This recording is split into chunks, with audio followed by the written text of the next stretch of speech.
kahadlok sa dalan nga imong agian. Bisan lisod ug daghan ang pagsulay, ang Ginoo magkupot sa imong kamot. Dili ka niya pasagdan bisan unsang kahimtang. Kung maluya ka, siya ang imong kusog. Kung mahadlok ka, siya ang imong karinaw. Kaya na nimo, kayang Ginoo, uban ka nimo. Dili ka mag-inusara sa imong panaw. Sa matag lakang, siya ang imong giya. Sa matag luha, siya ang imong kusog. Padayon lang og salig saya.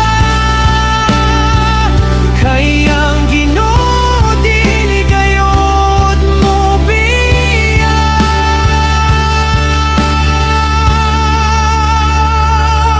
Bisan unsa pa ang imong giatubang karon, adunay paglaom diha kang Kristo. Ang tanan posible sa iyang gahom, kay matinumanon siya hangtod sa katapusan. Pagtuo, padayon ayaw paghunong, ang imong kadaugan nagagikan sa Ginoo.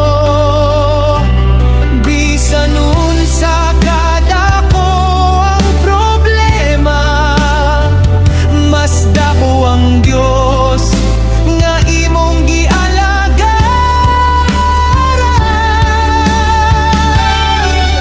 Kaya na nimo, kayang Ginoo, uban ka nimo.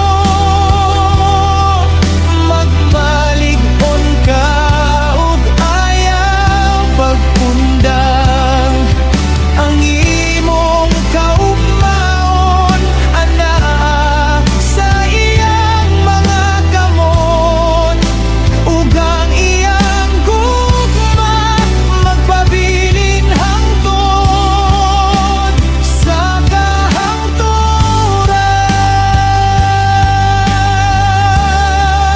Kaya na nimo, kayang Ginoo, uban ka nimo.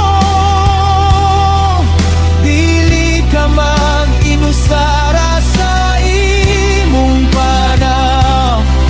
Sa matag lakang, siya ang imong giya. Sa matag luha, siya ang imong kusog. Padayon lang og salig saya. Kayang Ginoo, dili gayon mo biya.